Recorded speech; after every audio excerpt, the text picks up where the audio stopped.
Channel का link मिलेगा, तो वहाँ से क्लिक करके आप वेबसाइट पे आ जाएगा। आने के बाद आपको यहाँ पे स्क्रॉल डाउन करना है। तो स्क्रॉल डाउन करने के बाद आपको यहाँ पे सबसे नीचे आपको लिंक मिल जाएगा। तो यहाँ पे देख सकते हैं ये जो लिंक है न्यू लिंक, इस पर आपको क्लिक करना है। जैसे क्लिक करोगे एक वेबसाइट ओपन होगा उस तरफ, उसके बाद फिर से आपको क्लिक करना है, इस वेबसाइट पे आ जाओगे। तो आने के बाद यहाँ पे आपको स्क्रॉल डाउन करना है। स्क्रॉल डाउन करने के बाद आपको सबसे नीचे आना है। तो यहाँ पे देख सकते हैं सबसे नीचे आना है। तो नीचे आने के बाद आपको यहाँ पे जो डाउनलोड लिंक लिखा है तो इस पर आपको क्लिक करना है।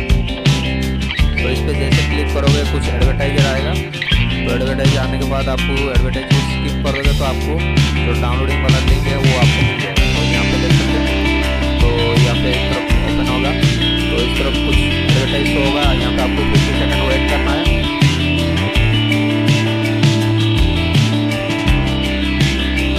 तो यहाँ पे 15 सेकंड आपको वेट करना है। वेट करने के बाद आपको यहाँ पे जो डाउनलोडिंग का लिंक है वो आपको यहाँ पे मिल जाएगा।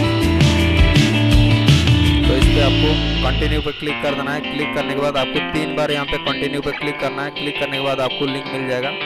तो लिंक मिलने के बाद आप इस तरफ TFT जो है ये ओनली मीडियाटेक का है, तो इसमें क्वालकॉम सपोर्ट नहीं है, ओनली मीडियाटेक है।